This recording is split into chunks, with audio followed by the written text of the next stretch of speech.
Good morning, everybody. This is Patrick Lee. It's time for Midweek Motivation Live. I hope everyone's doing all right today. Christmas 2021 is right behind us. This light's a little bright, isn't it? Goodness gracious. Got my lights shining on me a little bit too big on my big old forehead up there. Hope everyone's doing okay today. Hope you all had a good holiday. Wearing a new shirt. Got my new Christmas shirt on. One of my good friends bought me some new shirts for Christmas. Love them. Love it, love it, love it. My favorite brand. That's always good. And I know someone's going to comment. I've already got people watching. People already saying good morning from Amarillo and around the world. Watching Midweek Motivation Live with Patrick Lee. The topic of the show this morning is look backwards to go forwards. We're going to be talking a little bit about fathers today. It's the end of the year, last broadcast of 2021, and just have this topic that's been on my mind, something I wanted to talk about. It wasn't something that I actually sat down like a lot of the shows and researched. Something to talk about from my past. Good morning, Sal. Got your Christmas card in the mail. Thank you, buddy, all the way from South Texas. And Deanne, good to see you on here as well. Love you, friend. People watching from all over. I had messages last year from Sweden and Norway, people that chimed in that were watching through YouTube. And the comments will come to me through my streaming service while the broadcast is going out live. This broadcast goes out live, simulcast to Facebook, LinkedIn, and YouTube every week. Yeah, I had comments coming in from Sweden and Norway. Had to screenshot and translate a couple of those, just people saying hi from across the world. And I was like, interesting. That's awesome. Good morning, Pete. Good to see you on here as well. And the shirt, what brand is that shirt? I want one. I'll message you the brand. I don't advertise necessarily for any one brand online. But I get my shirts from a couple of places, and this is from one of my favorite places. And anyway, today I want to talk to you about looking backwards to go forwards. What does that really mean? And that really means that we can find out a lot about who we are. I talk to you guys every week a lot about who we are, how we want to change, where we want to go in life, the goals we want to try to achieve, right? That's what I'm here for. Wednesday mornings, I want to get you through the rest of the week, man. I want to help lead you, mentor you if I can, give you some tips and tricks to motivate you. Not really tricks, but sometimes you have to trick your mind, right? To get your attention, your mind's attention, and break the chain of negative thoughts, maybe that you've been in a rut of negative thinking or improper thinking, if you will. And we need to break that off of you. We need to shake you up a little bit. We need to give you a thought, maybe that you will think in a new way, a new way to present something, to wake your brain up, to get you out of that rut of negative thinking or just wrong thinking. And all thoughts, just so you know, aren't negative or positive. Some thoughts are just wrong because they don't line up with who you are as a person and where you want to go in life. And that's what I really want to help you guys achieve. If you have goals in life that you want to get to, things that you want to achieve, thoughts aren't right or wrong, but they may be wrong in how they align or don't align with where you want to go, right? Does that make sense? So I should stop saying that. I say that a lot. Does that make sense? If that bears witness with your soul, show me some likes and loves in the comments and share this with your friends. But I want to talk to you today about my dad.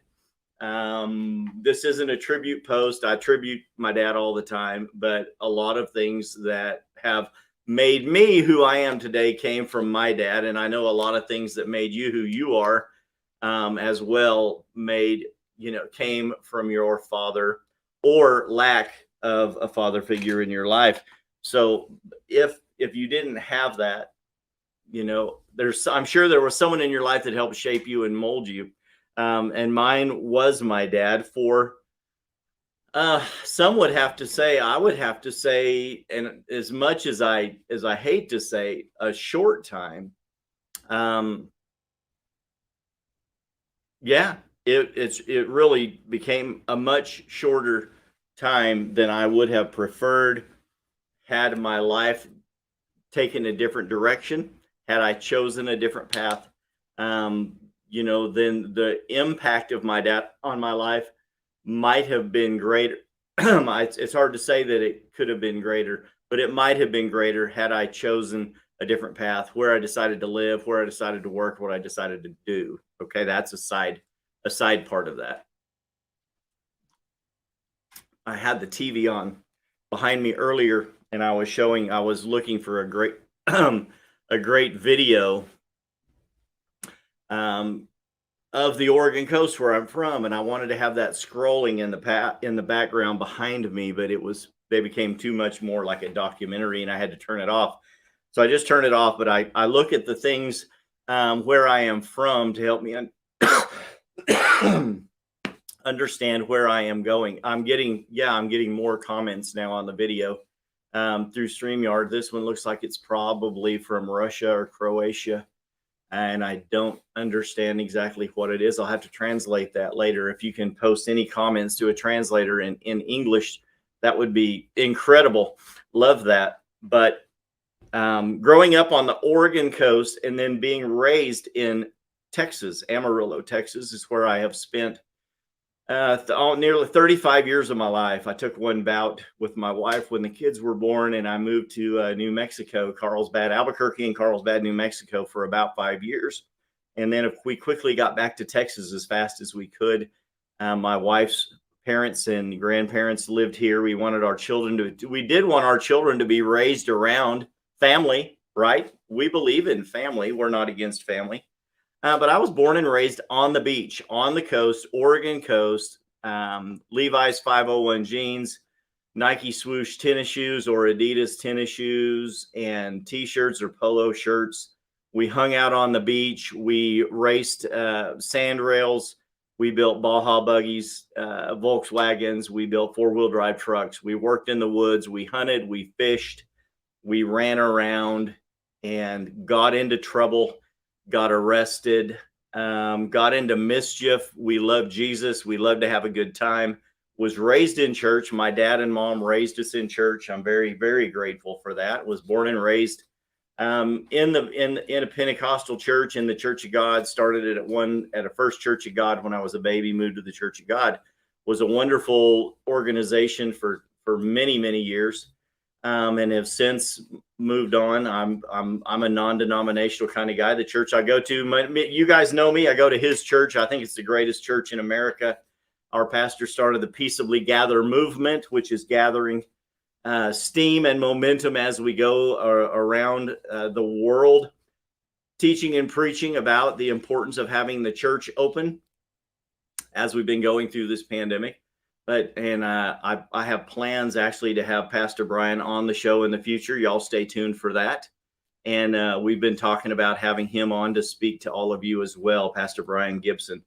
And a lot's going on with that fine young man and his family. Love my pastors. My previous pastor, David and Carrie, love them as well. And they're now moved down to El Paso, Texas, working with Abundant Church, doing missions work, which is David's heart. And we love that.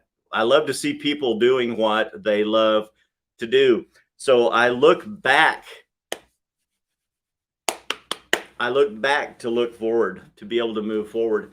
And what does that mean? It means I look to the past and I look at how I was raised, what kind of things were sown into me to cause me to be the kind of person that I am today. People tell me all the time, and they talk to my wife and say, is Patrick always this motivated? Is he always happy? Does he always pour into other people? And she'll laugh at them sometimes and roll her eyes and say, unfortunately, yes, this is his nature. This is who he is. And it started out with me being the fourth of 5 children. My father, Ken Lee, got out of the Navy the year I was born, 1963. He went to work for Southern Coast General Hospital. I don't have his obituary in front of me. I'm just telling you what I know. I've looked to the past to help me learn how to go forward. So he was born in a little place called Spruce Valley, right outside of Bandon, just a couple of miles. And with a midwife my granddad had a dairy farm, had a bunch of dairy cows. Dad was born at home, was an identical twin, was about 12 minutes younger than my Uncle Bob. And so dad was the fourth of five children. He had two sisters, and then Uncle Bob, and then dad, and then his little brother Jerry, born from that particular set of parents. And then as times changed, unfortunately, my grandmother, my dad's father, died of cancer when my dad, I believe, was about 9 years old. Very traumatizing to a young boy. Fourth of five children, two girls, three boys, and a dad left to raise all these kids without a woman in the home. And thereafter, how many of you can understand how that can change? And that's happened in your families. Come on. You guys have had, a grandparent pass away. You've had a parent pass away at a young age, a great grandparent pass away at a young age. And some that causes someone in the family, of course, to remarry. Of course, Grandpa Lee, needed a new woman in the home to help raise those children. The children were raised up on the dairy farm, working the dairy farm. My Grandpa Lee eventually did remarry. I don't even remember the woman's name. I don't know that I've ever desired to research who she was. I do know that according to the recollection of my dad and other people, she was not a good woman. And the boys were not allowed to play sports in school unless they were like a docile sport, nothing that they could get hurt playing. So my dad, Uncle Bob, they were not allowed to play football because they were afraid. She was afraid they would get hurt, and then they couldn't work the cows. So it didn't make sense for her to allow the kids to get involved in sports that they wanted to play and do the things that they wanted to do, to run around as young men on the Bandon Coast. So they were raised getting into trouble, getting into mischief. My dad has shared stories, as well as Bob and Jerry, of some of the mischief they would get into. One of their things I used to love to do was to wad up a 22 bullet in a wad of paper and set it on fire on a stump and then run for cover. How many of you have ever done something like that? Hopefully none of you, because that's not very smart. So it was like dodging a bullet, literally dodging a bullet, jumping for cover. But they grew up as boys. And, my dad joined the Navy. My Uncle Bob joined the Army. My Uncle Jerry joined the Navy. And they both had, spent many years in the military. That same woman caused or created the position or the climate for my aunts to be either given away or married off at very young ages, because they couldn't work the cows and they were just another mouth to feed. How many of you know in the 40s, early 50s, those were tough times. So my aunt, from what I understand, was taken in by a family in the church. And one of my other aunts was married at a very young age to a much older gentleman. And that's not the nature of the story either. She ended up moving onward to creating a very good life for herself. My Uncle Jerry passed away of complications a couple of years ago, Parkinson's. My dad passed away. It's coming up on 2 years ago from cancer, as his mother did. My dad was in the Navy. He was stationed on a warship, and I'm just sort of telling a story. This is to help you understand who I am and where I came from, and the frustrations I deal with in life, the things that cause me to want to get on here and help you do better in life. Dad got out of the Navy the year I was born. He joined the hospital, and he retired there 38 years later, raising 5 kids, rambunctious kids with goals and dreams of their own. When we were young children, we all lived in a 1-bedroom house up on the north side of town until I was 12 years old. Dad and Mom enclosed the garage, the 1-car garage, and turned it into a bedroom for my sisters. But before that, my sisters had bunk beds. Me and my brothers shared a bed, and we all slept in one room when we were very young, as was the norm in the 60s. Okay. So, and Mom and Dad slept on a hide-a-bed in the living room for a long time. And then Mom and Dad had the 1 bedroom, and we enclosed the garage and turned it into a bedroom for my sisters. We eventually took my dad's den on the back side of the house, a very small room. It was my dad's trophy room. My dad was an archery shooter. He was a championship archery shooter, as a matter of fact, and had a den with the walls full of ribbons and trophies from different archery shoots. He would go to these competitions and compete. And I went to that archery range with him as a young boy, as did my brothers and some of my sisters. And we had bows. They were recurve bows in that day. And, you know, the compound bow hadn't even been invented yet. So you would shoot with sheer strength and the ability to hit a target. My dad was a championship archery shooter, had a room full of ribbons and trophies and awards from the different shoots that he had won or placed highly in. And he took that room, his little man cave, we call him today, and he converted that into a bedroom for my older brother so he could have a little privacy. Then they got a loan and we built the house up. We fixed up the house and ended up selling it. And we bought a house on the GI Bill out in the country, 3-bedroom, large farmhouse, 2-story on a few acres, where my mother still lives to this day. So I grew up half a mile from the ocean, roaming around on the beach. And my dad would work nights. He would get off from the hospital, go visit my relatives, aunts or uncles at the restaurant, have a cup of coffee, come home, eat dinner. And then in the evenings, he would go and clean the local bank, had a janitorial service. He and my mother would go clean the bank. And that gave them another source of income to help feed 5 crazy, mischievous children. And then every other week, we would have another car at our house that Dad and Bob and Uncle Jerry were remodeling or rebuilding, refurbishing. And Uncle Bob would come over and they'd tear the engine out and they'd repair that. They would ship it over to my Uncle Jerry, and Uncle Jerry was the county tax assessor and also had a paint booth in his barn, and he would do professional paint jobs on cars. And he would restore cars on his own, and he would collaborate with Dad and Bob, and they would restore cars, and it was a great hobby for them. And we learned how to build engines and change brakes and oil and replace parts on cars, everything from around 1947 all the way up to the current year model back in those days. So when I was 19 years old and 20 in San Angelo, Texas, I rebuilt the 327 engine out of an El Camino to put in my 1973 Camaro when I burned up the engine in my Camaro. And I did that from memory with a little Chilton's manual on how to rebuild engines based on the knowledge I had from my dad and my uncles. Okay, long story short, I'm 58 years old. I moved to Texas when I was 19 or 20, one of those 2 years, and turned 21 here and lived in San Angelo for a few years, moved to Amarillo, where I met my current wife of 32 years, Stephanie, and I've been here for the most part over 32, 33, 34 years. Dad would take those cars and we would refurbish those. We would restore those, sell them, trade them, always working his way up, never seeming to get ahead, but always made a little bit of money, would pay a bill, and then acquire the next vehicle.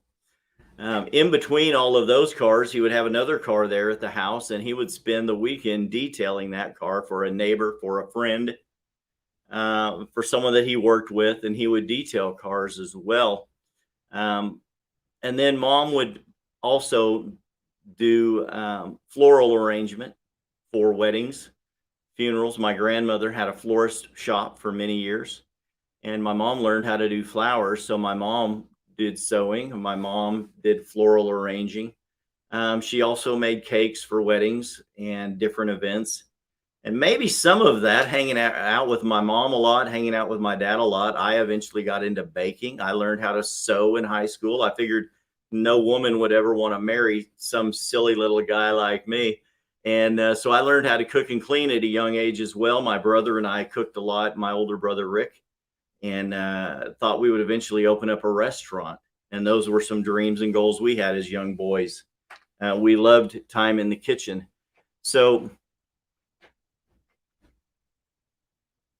the thing I want to get at today is you have to go back to where you came from to figure out where you're going in life.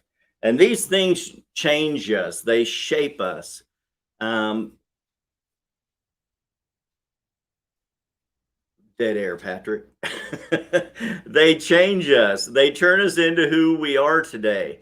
But maybe you have lost that person in your life. I lost my dad 2 years ago. It's coming up in just a few days. It's going to be the second anniversary of my dad's passing. But when my dad was in the Navy, he was on a warship and a battleship and a destroyer, and they ate, slept, worked around asbestos. The ships were all lined with it. They were insulated with it. The government knew that asbestos was deadly, and if you breathed it, it was toxic. It could kill you. And throughout the course of years, if you go to the websites, they advertise all over the TV. If someone has mesothelioma or asbestosis, there are about 5 different names for it. Many of the older military men came down with some form of asbestos cancer. My dad went to the VA for many years. He had multiple tests done and tons of asbestos in his lungs. And it eventually showed up is cancerous. It metastasized to other areas of his body. And unfortunately, when he died in January of 2020, it showed up. The doctor wrote down that it was colon cancer, but all of the scans, the MRIs, the CAT scans, they all showed his lungs just lit with cancer, and the cancer should have been the cause of death in his lungs. He died because he couldn't breathe, and it was the cancer in his colon was he had just completed chemo and was on his last chemo visit from having the cancer in his colon eradicated when he collapsed, and was resuscitated at the hospital. And within a very short time, passed away. And the cause of death was called colon cancer, and it was not. We know it was mesothelioma or asbestosis in his lungs. So a lot of emotions and things happen when things like that happen, and things are unfair. And I say that to say my dad was a worker bee who did everything that he could to support his family. He worked hard to support his family, some who appreciated it and some who didn't, some who chose to walk a different path and not be the same kind of man that dad was. Some that chose to walk the same path and be a good man like dad was and mom was, and start working at a young age and doing things that they can to help their fellow man. And my dad was always a person to help out a fellow man. He was taking people in. We were giving away clothes. We were giving people rides to church, to the nursing home, to the rest home. As my dad ran the EMS, they called it EMTs, the ambulance service out there. He was an EMT 3. He assisted in surgery, hospital technician, head of purchasing, director of the ambulance department. Started with our personal station wagon in the 60s that they turned into 3 state-of-the-art ambulances with an ambulance garage by the time he retired 38 years later. He was always finding a way to improve, to increase, to do better, to be a better provider, to help out his fellow man. And some people love that. Some people take advantage of that. But you have to look back to where you came from to determine if that's who you are, who you want to be, and where do you want to go in life. So the point, probably a part of the point that I want to make is this. When I went back for my brother's wedding in October, he married a wonderful, wonderful woman, Christine. We love you. She's now my sister-in-law, and phenomenal girl. A person I believe God had for my brother years ago, but sometimes we have to go around the mountain a few times to find that out. How many of you can attest to that, right? We talked about this before. Sometimes when you don't go through the door one way, that door may shut in front of you, but God can always open that door further down the road and continue to help lead us and guide us till we eventually get back on track.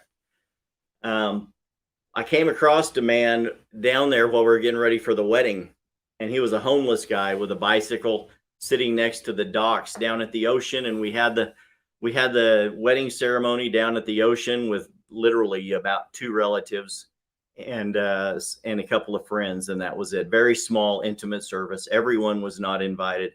It wasn't a big blowout. It was a very small, intimate service.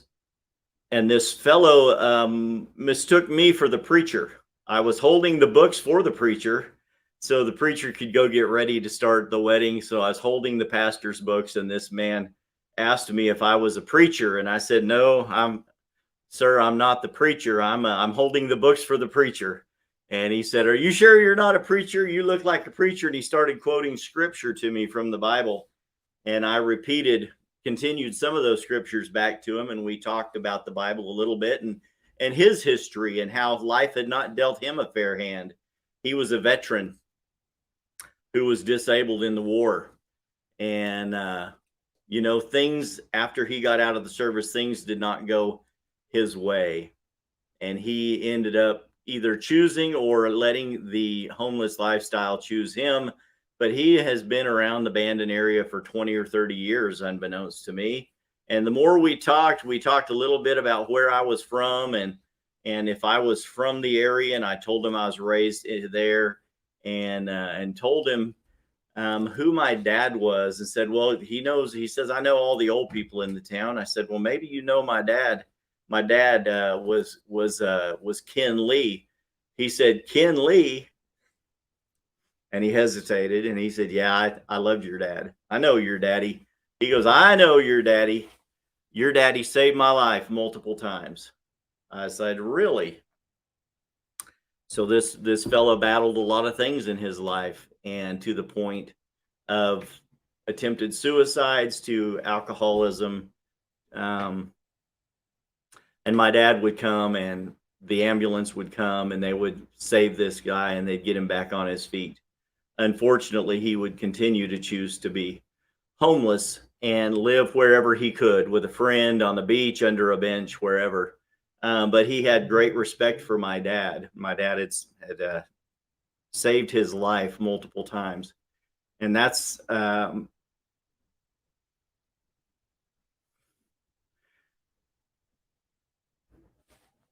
lived in Texas 30 years and never knew that. Now I knew that about my dad. So my dad scraped up my friends when I was a teenager when they died playing chicken. My dad scraped up the remains of people that did commit suicide. My dad would be leading the song service in church. The little church that we went to, and mom would be playing the piano, and I'd be a teenager who just got his license or was near ready to get his license, and dad's radio would go off in church. It was so embarrassing. And he would have an ambulance run. That means there's an emergency. And dad would grab me, and we would hightail it to the hospital, and dad would get in the ambulance and take off, and I would go back to church. And my dad was always on the run to go save somebody. So as we go through looking at planning our future, we look to the past and decide, is that the person you want to be? Do you want to be the person that's always running off to go save somebody? Is your business the kind of business that's going to allow you to save somebody? And I don't mean save somebody's life. I mean, maybe save somebody's day, maybe save somebody's week or month, maybe change someone's direction, maybe set them on a point to a better future. Maybe it's advice. Maybe it is a little bit of money and time and friendship. Many of you on here that watch the show have your dads. Many of you don't. I know some of you that have lost your fathers in the last year or two, and many of you that have lost your mothers in the past as well, or a very close friend that was one of the people that helped shape you in the past. And I think as this year winds down, it would be good for all of us to look backwards at where we came from, not not so we can brag on ourselves, and also not so we can beat ourselves up, but so we can get a good sense of who we are, where we came from, and then our set reaffirm our path going forward into 2022. Sorry, guys, I'm coming off a cough. I've had a very dry winter cough for a week, and and, and I have to admit I'm a faith person. Me and my wife both had a cough, and I'm I'm a faith guy. To be honest, I'm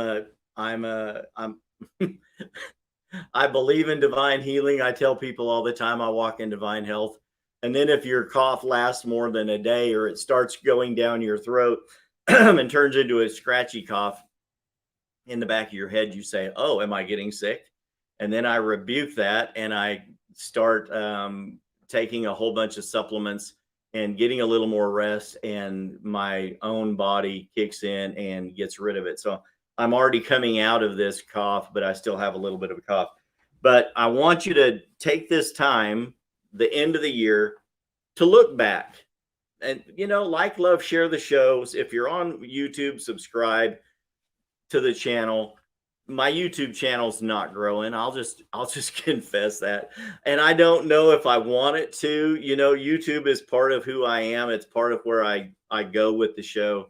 But Facebook is maxed out. Instagram has grown thousands of followers in the last year or two, which is great. And just recently added LinkedIn, and LinkedIn is starting to grow. YouTube is one that's a mystery to me, and I have coaches that help me with that. But the YouTube channel, a lot of people don't watch this on YouTube; they watch it on Facebook, and that's okay. The people come back later and watch it on YouTube, so that's a whole different problem. Opportunity, not problem. But what I want, if you're watching the show on YouTube, subscribe to the channel, click on the bell to get notifications whenever I go live every week. That'll be great. I appreciate that. But I want us to take this time of year to look back on where we've come from. I want us to take account of who helped shape us, the people that helped make us who we are today, whether that's good or bad, and take inventory of that part of our life. I think that the things that my dad and my mom did growing up helped shape my oldest sister, Debbie, first. Debbie got a job as a young teenager, and we would drive her back and forth to work at night cleaning a restaurant while she was still in high school so she could pay for her own first car. As soon as she got out of high school, she worked many jobs and went to work. My sister was killed tragically at 25 years ago. But she was a worker up until the day she died. She went back to college 10 years after high school and got her degree, went to work for the welfare department, became a welfare officer. Her signature was the one that would remove people from harmful situations in their homes. It was that kind of a position. And I believe that a lot of that led up to her untimely death at a very young age. But she motivated me because she learned from mom and dad. She had the same drive, same love for Jesus, love for family, and wanted to do better in life from just accepting what was available in the small town of Bandon, Oregon, where I was born and raised. So I kind of took that upon myself as well. I moved to Texas when like I said, I think the end of my 19th year was turning 20. It was 110 degrees in San Angelo, Texas when I got out of the U-Haul truck, and I said, this is my new home. I love the heat. I love the sunshine, the dust, the wind, the rain, the cactus, the rattlesnakes, the cowboys and the Indians. I don't really care. I love Texas. I've been here ever since. Do I still love Oregon? I do. Oregon's beautiful, and I say it's a great place to go and visit. Unfortunately, it's gone the path of California and Washington and many others with mismanagement, misappropriation of funds, crazy laws that make it very hard for people like you and me to get ahead in that state. So unfortunately, I wish my family, and they watched the show, I wish they would all move to Texas and come live with me. But they still love Oregon, the coast, the beaches. Hey, it's beautiful. It's green. It's wet. all of the things that Amarillo is not. So there's a trade-off there.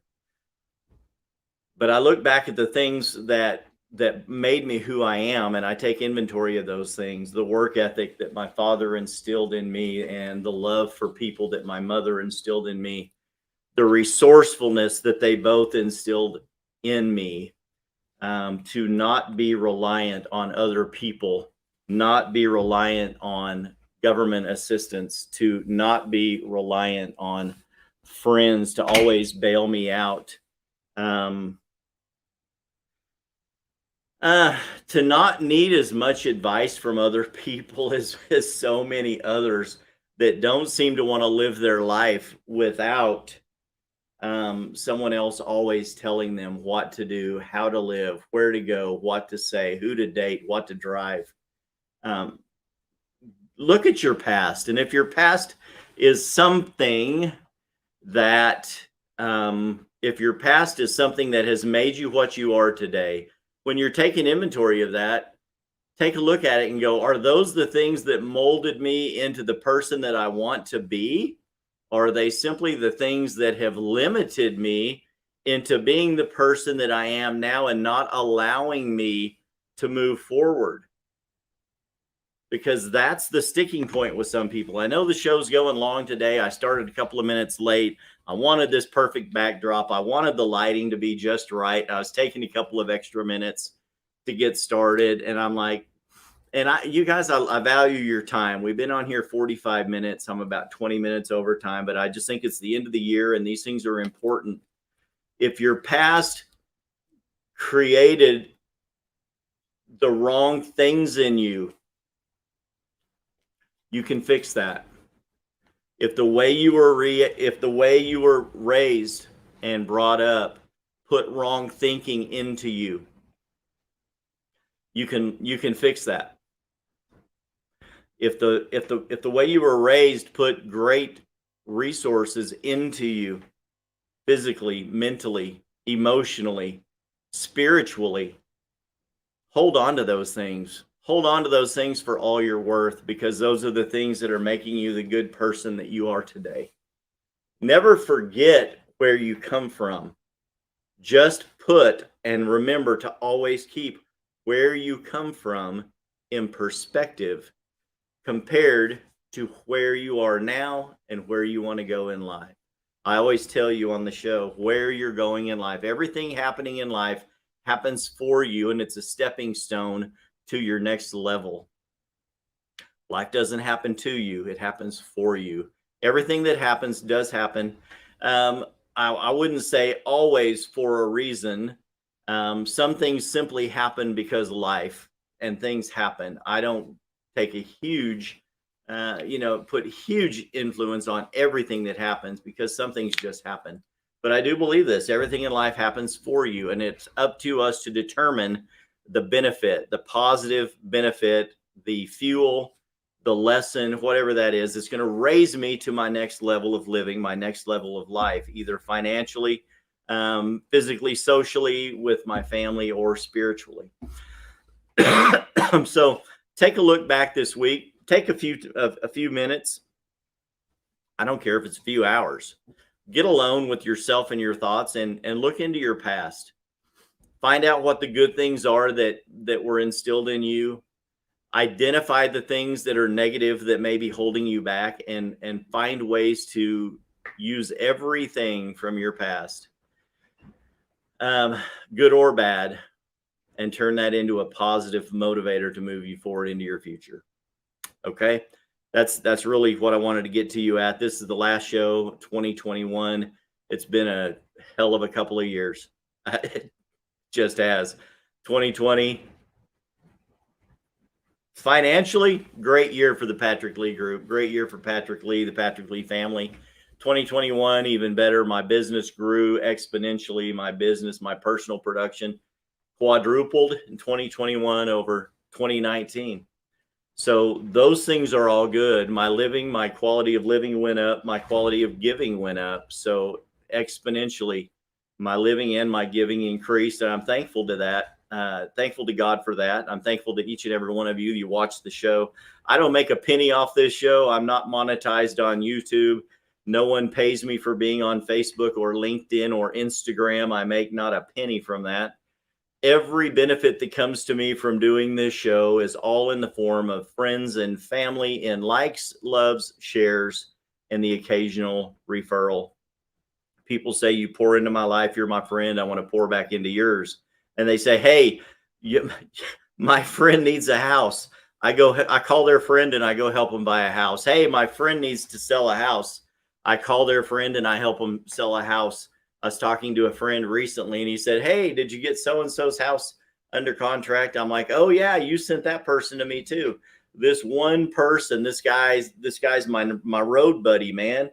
He's on my street crew. He sent me 5 referrals in the last year and a half that we have successfully, friends of his that he's known or family members or worked with. And we've helped that person buy a home or sell a home. And he got a great gift from me recently. You know what? These guys are my street team. And they're like, I'm like, why do you continue to send me referrals? And they said, just because of who you are. I know if I give them to you or I give them your name that you're going to take care of them. And that's enough thanks for me to do the show. It's enough thanks for me to help you guys have a more successful future. I think it comes because I look into my past and I find out who my daddy was, and I find out who my mom was and who my mom still is. And I moved to Oregon without parents to help raise me from 20 years on, from being a 20-year-old on. You know, I could call my dad, I could call my mom and get advice, and I occasionally did. I found other people at that point to start pouring into my life as well to help me live a more successful life. And believe me, trying to do that at 20 years old on your own, 5, 6, 7 states away from your own family, it's hard on a guy. But you develop determination and an attitude that you're not going to quit. You're not going to tuck your tail between your legs and go home, which unfortunately so many people do. Could I have always gone home? Absolutely. Would my parents have accepted me back in with open arms? Absolutely. Was that the kind of life that I wanted to, the kind of legacy that I wanted to have? No. The Bible says that you raise a person up in the ways they should go, and when they grow old, they won't depart from that. But you raise them up in the ways they should go, and you sow them out into their future. And that's what my parents did. And I believe in my mind that I honored my parents by making my own way and not coming back home and relying on them to feed me like a mother feeds the chicks in her nest. And I want the same for each and every one of you. If the show helps you, like, love, and share it with your family and friends, those that you work with. Share the show, share the show, share the show. I appreciate that. If you do have a friend or you are interested in buying a home, selling a home, or investing in real estate, please send that number on to me. Click on the link in the comments below these videos down this direction to my digital business card created by Content Cards. Nick and Michael over at Content Cards, phenomenal guys, created the digital business card, www.patricklee.work. And click on that, get an appointment in my calendar. I'd love to talk to you or your friend, your referral. I just completed a referral for a friend agent in San Diego last week, and he's getting paid for that this week as well. And he sent me some great friends of his to help him buy a home here in Amarillo. And I do referrals all over the country. So you don't have to be in Amarillo to send me a referral. Send me a name and a phone number. I will pay you handsomely for the referral, as you have paid me with that referral. I'll take great care of you, your family, and friends.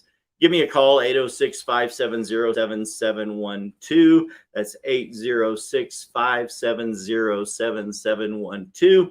And I would be happy to take your call as well.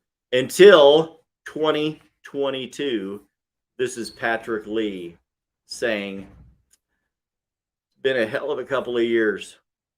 Here's looking forward to a better year next year. Bye-bye.